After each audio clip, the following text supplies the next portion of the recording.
Well, welcome everybody. Thank you all for coming out on this cold day and helping warm it up in here. It's an honor to have Juanita James here. Heard about her and her work in community foundations before. The Fairfield County Community Foundation is one of the, probably is certainly the leading community foundation in Connecticut and New England.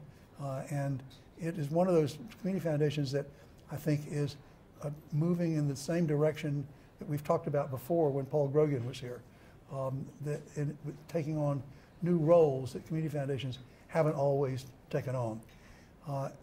Juanita grew up in Brooklyn, New York. I said to her when I met her, I said, well, you don't speak like somebody who came from Brooklyn. She said, well, you should meet my husband. In any event, she went to Princeton University and graduated from there, then went to Columbia and got a degree in business from there, and served on the board as a trustee of Princeton for, I guess, 15 years. That's right. So, and is on the board of a number of nonprofits and other institutions, including Lesley College, which is a liberal arts college in Cambridge, Massachusetts. I'm curious to hear more about what the program that you built at the Fairfield County Community Foundation is doing and how that fits in your sense of how the community foundations around the country are doing. Yep. We have, I think, the representatives here of all of the community foundations. I see. That's wonderful. in the triangle area. So I'm sure they're as eager as I am, maybe even more eager than I am, to hear more about what you're doing. So welcome here. Thank you so much for coming. I mean, Juanita was great. She even flew down here yesterday because she was worried about the weather and whether she'd get down here if she waited until this morning. And so she's been here ever since last night getting ready for this. So welcome. It's a great pleasure to have you here. Thank you so much. And please do call me Juanita. It is such a pleasure for me to be here. And the last time I was on Duke's campus, I was over at the Fuqua Keller Center for corporate training on being a good corporate director, and several board directors and I, were here for 2 days.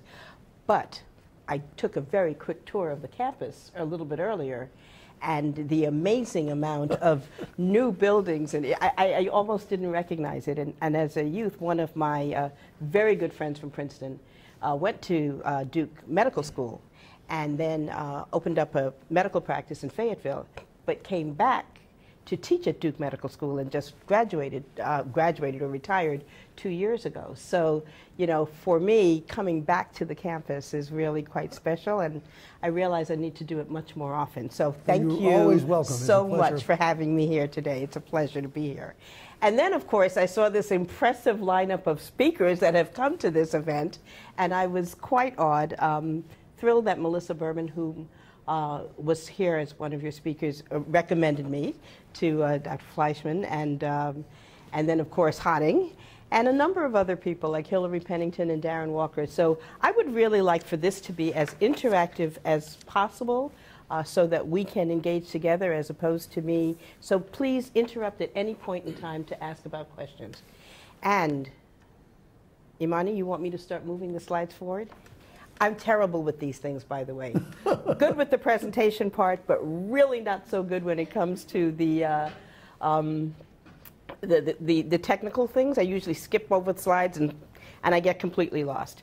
But I did want to tell you a little bit about myself, because the idea of where I am today versus where I started in life is kind of still amazing to me, to be honest with you. My family emigrated here from British Guiana, so I'm a first-generation American. And as the daughter of a single parent, although I did well academically because my mother insisted on it. If I brought home anything less than 100, she'd ask me where the other point was. A- was not acceptable, only A's. But we certainly didn't have the financial means for me to go to college. And the fact that through the generosity of others, that I could receive a full scholarship to Princeton University and be in the second class of women was a major both opportunity and a challenge. And I think in all honesty, if I had realized how much of a challenge it was going to be, I might have been too intimidated to take it. But luckily enough, I was naive enough to not realize just the difference between an education and my peers and my colleagues who were coming out of some of the best private schools, you know, to enter Princeton. And I came out of what I thought was a really good Catholic school, but just the baseline was totally different. So being exposed to the depth and the breadth of the academic offerings, the variety of people from all over the country, because I grew up in Brooklyn, which is a very culturally diverse area, but we had a really sort of small, tight-knit West Indian community that kind of all looked out for each other. So meeting people from the South and from the Midwest and from California was, all of it was just a phenomenal new experience for me and became a transformative for me, for my life, and prepared me to be the first, to be in that vanguard for the rest of my life. As a matter of fact, when I graduated from Princeton, I went to work at Time Incorporated for Time Life Books, and I was one of 4 African-American researchers in the entire company. But we bonded, and we made changes, and we made suggestions, and we got our voices heard, and so Princeton really prepared me to learn how to be an advocate constructively for social change, as well as learn how to be open to and look for what I had in common with other people, as opposed to what the differences were to become barriers. So here we are, many, many years later. I'm about to celebrate my 45th reunion from Princeton. And yet, we're still facing some of the same societal needs of poverty, hunger, homelessness, education gaps, that we were fighting those battles, back in the late 60s and early 70s. So I'm not going to get to the next slide because this is a different audience, and I don't have to tell you what a community foundation is. I can't tell you how many people I encounter in Connecticut who say, what is a community foundation? And then they try to ask me, well, what do we do? And I try to explain to them, well, okay, here we are. We are an organization that is focused on helping people and organizations make a difference by improving the lives of the residents and bolstering the impact of the nonprofits in their community, with an emphasis on a particular geographic region. Now, what makes us different at Fairfield County's Community Foundation is that we are one of 17 community foundations in the state of Connecticut, but we're not the largest. We're actually the 3rd largest. But we have probably the most extensive geographic footprint because we service all 23 towns and cities in Fairfield County. And I'd like to just briefly give you a little video introduction to who we are and what we do, just from the mouths of some of the people that we work with. For FCCF, take 1. The word is out. The virtuous circle exists. Our most powerful tool is our stories. Take 1. Fairfield County is a county of extremes in terms of wealth and income. We're trying to tackle a big problem, closing the opportunity gap. There is no one organization that can solve the problems alone. In a time when society is a bit more fragmented, we have a North Star that we really believe in. Together, we thrive. You guys got it? Speak. Community colleges really are the gateway to the American dream. The best partnership that we could have ever established was the partnership with the Fairfield County Community Foundation. They've been at the table side by side with us and then provided us with the tools to successfully help our at-risk students succeed. Everyone rolling? The Family Economic Security Program provides scholarships and coaching services and financial education. Anything that needs or gets in the way of their academics, we work with them. FES has been there for me emotionally. They were able to help me through a time where I was lost and confused. We actually manage 175 scholarship funds. On an annual basis, it's close to $1 million of scholarships for nearly 500 students. When you open a door with a scholarship to an individual, you're not just helping the individual, you're helping that family, you're helping those children, and you're helping ultimately the children of those children. So what is Thrive by 25? Thrive by 25 is designed to support 18 through 25-year-old youth. The idea is to bring disengaged youth into the career pipeline. This is a program to help mold young adults and help them grow. It empowers the people because it gives them knowledge. We actually got this thing going. These are long-term successes. It is sustainable. The Fund for Women and Girls gives them not just the incentive, but the tools to make a difference in their own lives. Leadership development, economic security, all of the things they need to be equal partners in contributing to our society. A home for someone means everything. You can't have a good education if you can't study. You can't have a good diet if you don't have someplace that you can cook. 1,000 units were developed because of the Collaborative Fund.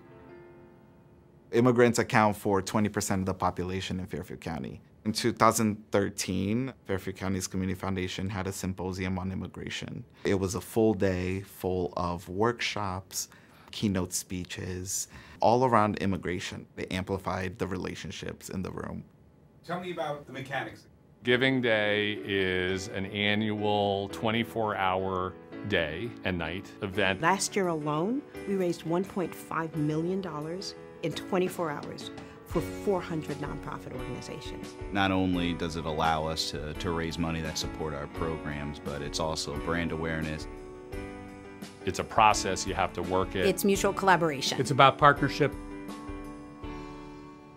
The Professional Advisors Council of the Foundation is a group of professional advisors, lawyers, accountants, financial advisors, insurance people, who are centers of influence in the community. They've been asked to be part of this group to learn about the foundation and to become what I would consider ambassadors for the foundation. People may have heard about the foundation, but if their professional advisor also reinforces that this is a well-run organization that has tremendous impact in the community.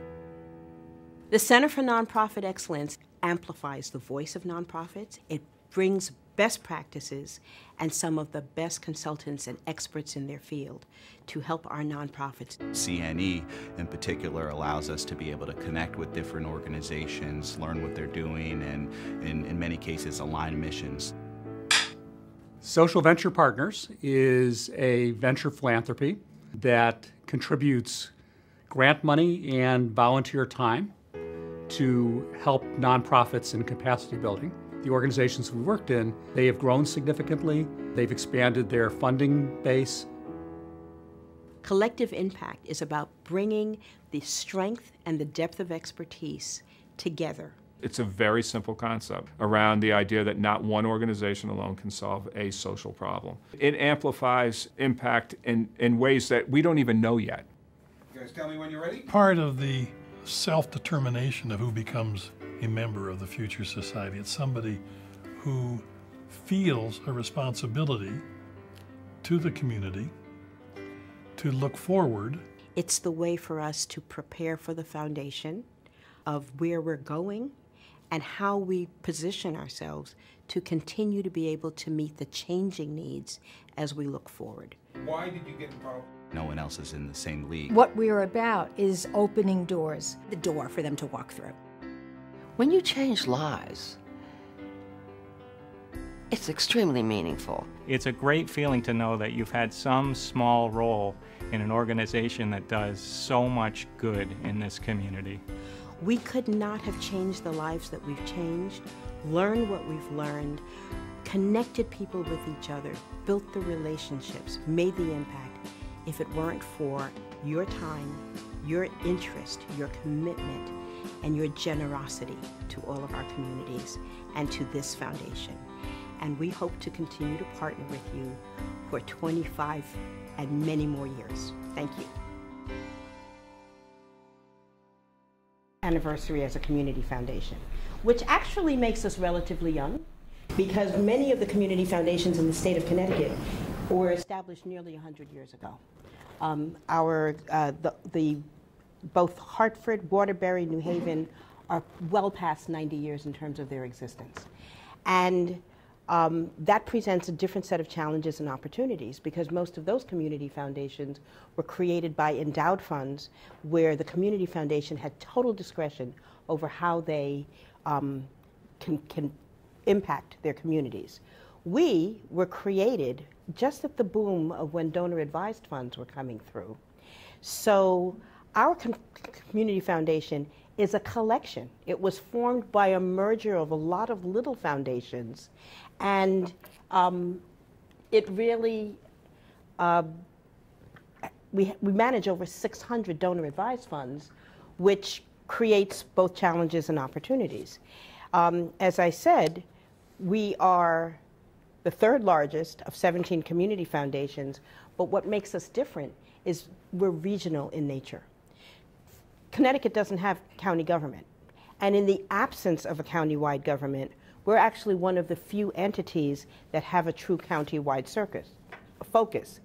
And what that does is it uniquely positions us and challenges us to maintain a wide scope of offerings. You could see just from the video, we had beneficiaries, we had our professional advisors, we had founding donors, all of whom still we can convene to collaborate together on trying to identify and solve the needs of the region. So this breadth allows us the power to grow and foster partnerships, and it allows us also to harness the vast knowledge that exists across sectors, across town borders, and to build the critical capacities of our nonprofit sector. It also presents us with a tremendous set of challenges. What I hear from my board at every board meeting is, you're trying to do too many things, you need to focus more. And how many of you have that? You've never heard that, right? You need to be more focused. You're trying to be in all places. And we know we can't be all things to all people, but at the same time, we also know that we can't just say we're going to target Bridgeport and be the Bridgeport Community Foundation. We've got to address the needs of our urban centers and our suburban centers and our small towns and try to find those common cross-border challenges. And please interrupt me at any time during the course of this to ask questions. So for me, it's a balancing act. It's a balancing act between our resources and our capacity. How big is your staff? 27 people. And a major part of that is program and running the Center for Nonprofit Excellence. We have a 2-person marketing department, and we have a 5-person development function, which is how we service those 600 donor funds that have to keep the engine going for us. So in terms of thinking about how we pull this together, we start with our values. And as a staff and a board, we're really aligned around 4 organizational values, and that's the guiding force in what we do. So each of them have a very specific meaning and are critical to us for advancing our mission. In terms of equity, we are committed to fairness, justice, and providing opportunity without bias. Regarding diversity and inclusion, we embrace and integrate diverse perspectives, bringing together individuals and organizations that reflect our communities. Not an easy task, because we have individuals from very wealthy, homogeneous communities, and we also have individuals from very diverse urban, and the gap, which we'll get to, there's a very wide disparity in terms of the gap within Fairfield County. But that collaboration and our ability to partner with others across sectors is really what empowers us to be innovative and to present informed solutions. And we're building a reputation of trust with our different constituents because of that reputation of being collaborative and treating all of our constituents with respect and dignity. And then in terms of integrity, we are very transparent in our commitments. We hold ourselves accountable to the highest standards. And again, that sometimes presents some challenges. I've had a couple of donors who don't understand why I can't just bend the rules a little bit for them to, do something that they want to do. And when we say no, we get, well, you're too bureaucratic, you're too rigid, so-and-so would let me do that. So it's always a delicate balance. I see some people smiling, so I'm getting the sense that there are some of you who can relate to some of these same challenges. As I said, Fairfield County's income inequality ranks first among the 100 largest metropolitan areas when you compare top and bottom earners.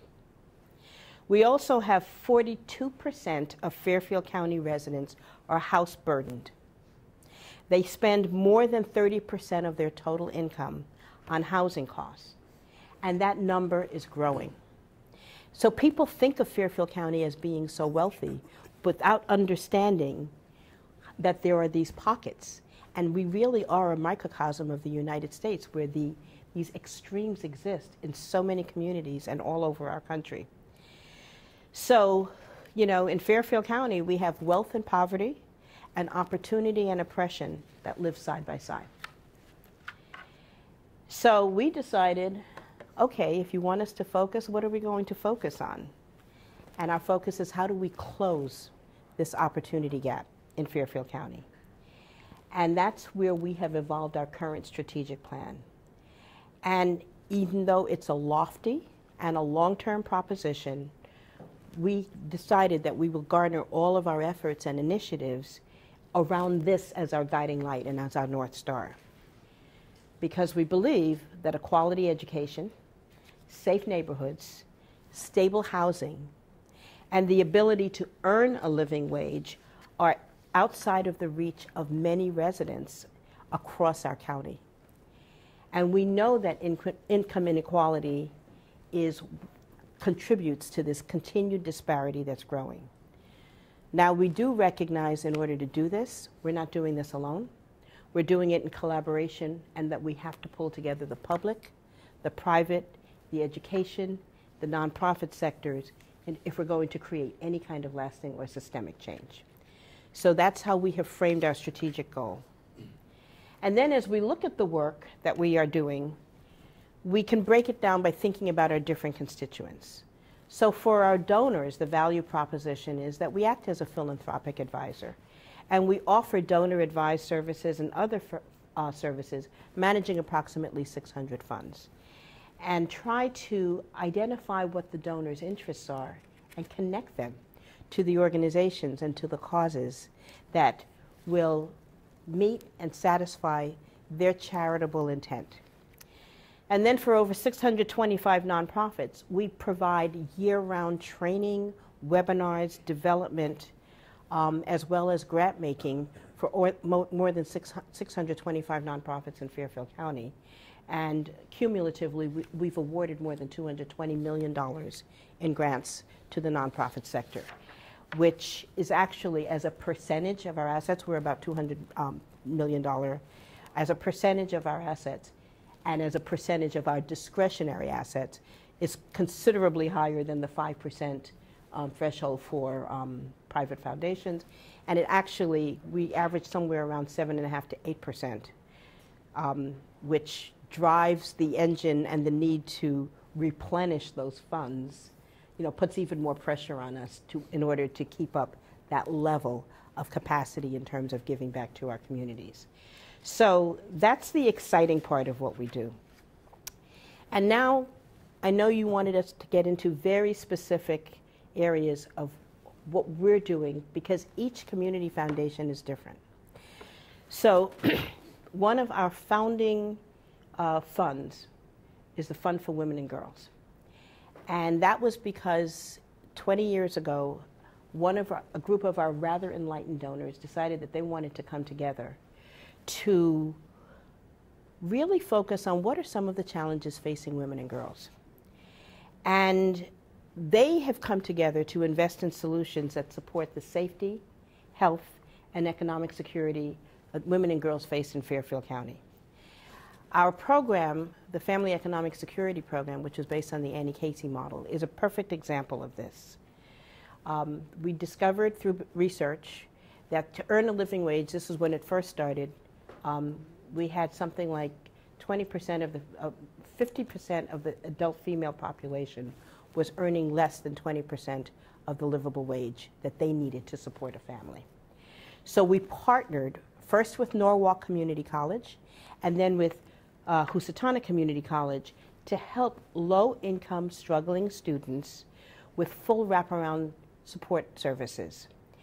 They have academic coaching, career coaching, financial counseling, and financial support, emergency funds, scholarships, to help remove the barriers that were keeping them from persisting to earn an associate's degree or a bachelor's degree.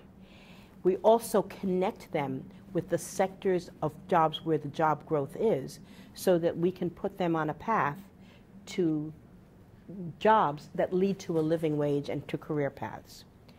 In addition, they get peer support through a cohort model and networking and life skills that are helping them, that they can use for the rest of their lives. And again, we do this not only in partnership with the community college, but we do it in partnership with local employers that are providing these services. So the woman on the screen is Nina Perez, and her path to success took many different turns. Her dream was to become a chef, but she had an extremely difficult childhood, worked very hard to graduate from high school, but as a teenage mother, she couldn't afford to attend college. So she was living in a battered women's shelter with her son, and she started working as a medical assistant and did that for 15 years. In the meantime, she was also trying to earn an associate's degree at a local community college.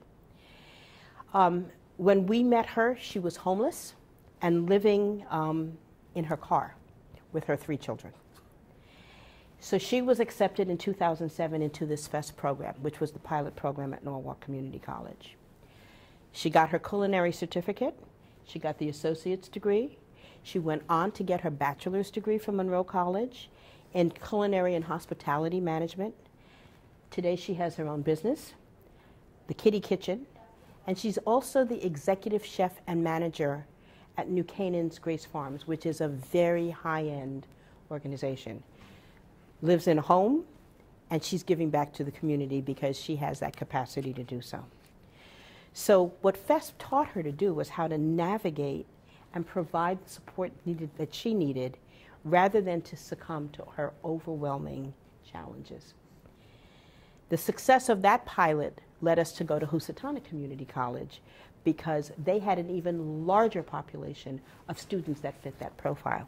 So our goal for Housatonic, so NCC pilot was 100 students over 5 years. We invested $1.2 million in shaping that pilot, reframing it, tweaking it, until it got to the point where we were getting those cohort models, the cohorts, through the system. So we figured we had it nailed, and we went to Housatonic, and the goal was 400 students over 4 years. We have now enrolled 390 of those 400 students. And what Housatonic Community College has found is that our FESP students have a 30% higher retention rate than their average community college student. What we also discovered, we just graduated our first 3-year class, and their graduation rate was more than double the graduation rate for the average Housatonic Community College student. So now we're looking to get this program into Gateway Community College in New Haven, and we're talking to the Board of Regents in the state of Connecticut to see how we can really extend this to the entire community college system. It's progress like this that is the beginning of systemic change that we need in our region. It's knowing that what we've done in the past is not going to be sufficient going forward, but it also requires patient capital and a responsiveness to tweak and evaluate and make sure the program is meeting the needs of the students. I'd like to give you another example in terms of what we do with respect to, this time we're going to get the video to work. The Center for Nonprofit Excellence that I said does all of this webinar and seminars and training. We also have a leadership development program, and I'd like you to hear a little bit from Matt Quinones. The Center for Nonprofit Excellence amplifies the voice of nonprofits. It strengthens their effectiveness. It brings best practices and some of the best consultants and experts in their field to help our nonprofits do what they do it better, and have more impact, as well as help them identify how they can replicate and scale the solutions and the things that are working best. The most important thing about CNE is unifying the different nonprofits throughout Fairfield County. CNE in particular allows us to be able to connect with different organizations, learn what they're doing, and in many cases align missions so that we do maximize donor dollars. In bringing all these nonprofit heads together, it results in collaboration and shared best practices. In addition to that, I think building our capacity through professional development. Professional development doesn't always happen for nonprofits. It takes a backseat to being able to pay salaries and pay for the programs that we want to provide. But because of the CNE, we're able to offer these professional development opportunities. Our staff takes advantage of various workshops that are offered throughout the year, either free of charge or at very minimal cost to us, which makes it something that we can actually participate in. The benefits are certainly seen when we're able to first retain staff who are happy to be able to grow in their position, but also in terms of the delivery of service that we offer, it gets that much better when we have a more competent and experienced staff member.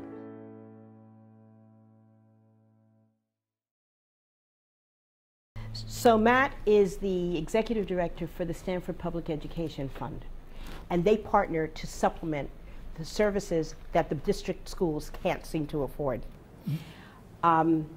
He has been a major part of our leadership program, and he has also recently joined and serves on the Sanford Board of Representatives. And he is what we consider to be one of our many future generation of nonprofit leaders throughout the county. And SPEF just yesterday received a $20,000 grant from the State Street Foundation for their mentoring program, which is becoming renowned as one that's really helping these students succeed and make those connections to employers. We have hundreds of nonprofits. Last year, 792 individuals from 400 plus different nonprofits made use of CNE offerings throughout the year.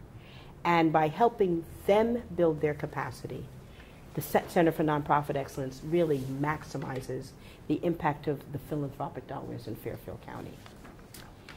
And then another area that we are focused on, the Fund for Women and Girls. In addition to the FEST program, we don't sit on our laurels and say, okay, that's the only thing we're going to do.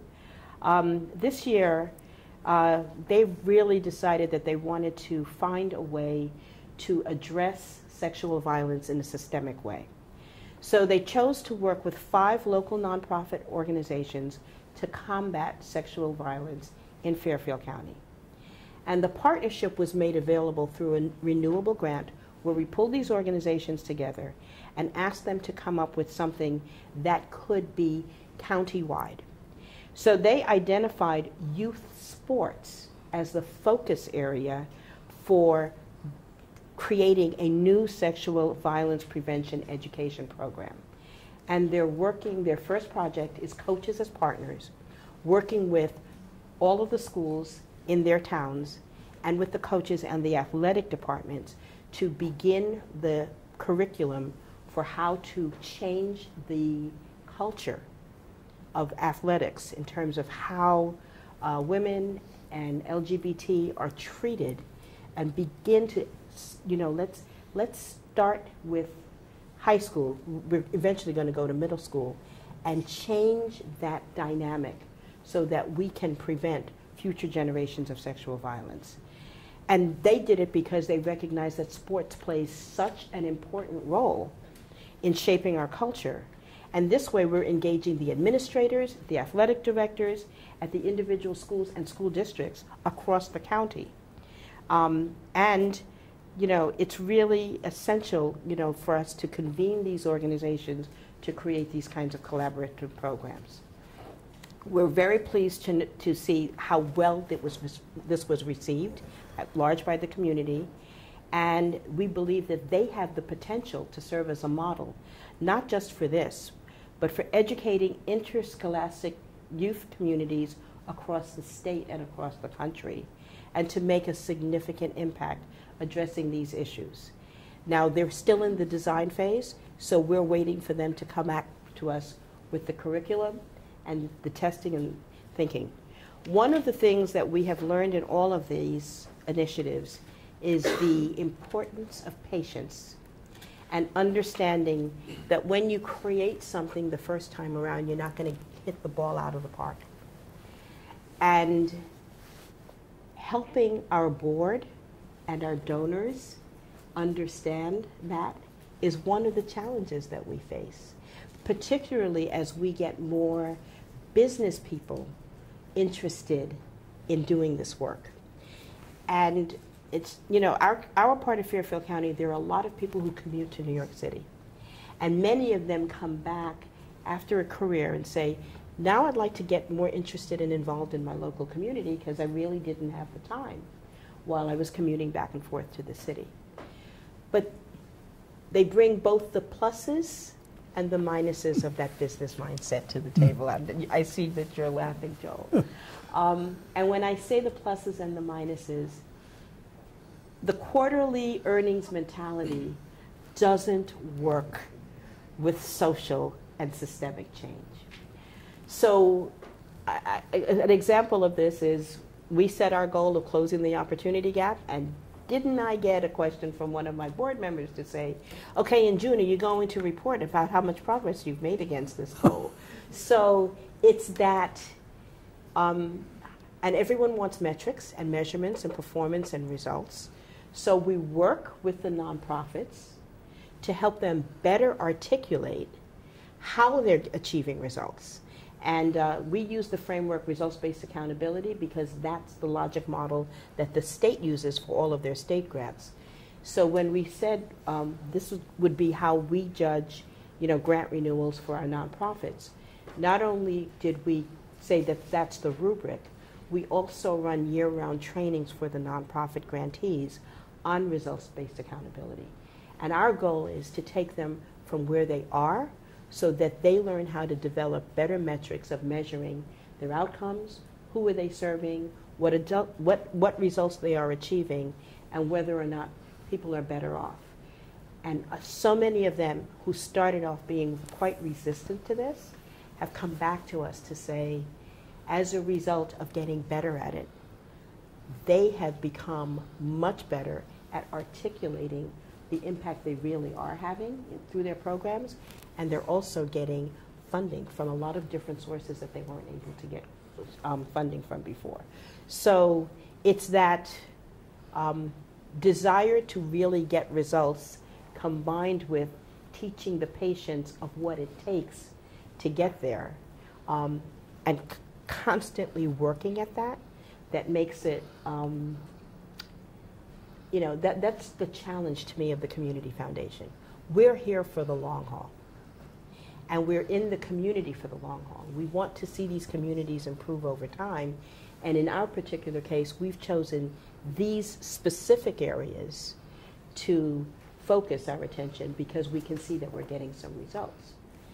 Now, the last thing I want to talk to you a little bit about is Giving Day. This is the other end of the spectrum. This is immediate results and immediate gratification. Fairfield County's Giving Day was first initiated in 2014. And the whole idea was for us to empower the entire nonprofit community and to provide anyone the ability to give. So the whole concept is 24 hours online giving. We set a target date. We spend months recruiting nonprofits to participate because we vet them before we let them come in. We provide the platform, the technology platform, through an outside provider. And when the clock hits midnight on whatever day that is, there is 24 hours of prizes and contests to encourage people to give to local nonprofits. Since its inception, we have raised nearly $6 million for 746 nonprofits. Last year alone, in just 24 hours, we ended up with 16,500 total gifts from 13,000 individual donors. And the whole idea is that for $10, you can participate. So it does a couple of things. It does fundraising for the nonprofits. It exposes them to more donors. It exposes potential donors to their work. It's community building. They get together and have so much fun with their donors, come up with all kinds of creative events. But also it sends a signal that philanthropy is not just for the rich, that everyone can participate, and if we pool these dollars and these resources, we can achieve some big results. So we're doing it again this year, February 28th. I feel every idea will run its course and get old. When I see us sort of dipping in terms of participation or excitement or enthusiasm, then we'll have to come up with something else. But for right now, it's been a fun way to bring the whole nonprofit community together and for them to have some friendly competition with each other on a day where at the end of it we celebrate. And what they've also found is 30% of the donors that give to them on Giving Day are new. They're people that have never been exposed to these nonprofits before. So what they're learning is how to tell their story and how to use social media and these marketing tools that they can't afford to buy themselves, but by joining collectively in the Giving Day, they get the benefit of this. How do you feel about the progress of that effort? I mean, to adopt a plan like that is pretty bold. Yes. And you know, because and to do it in a systematic way. We all complain about the inequities in society, but taking a bite that you've designed carefully in order to maximize the breadth of the success, it strikes me as being really a bold thing to do.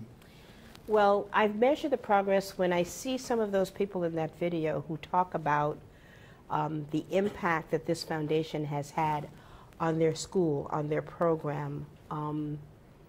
And I look at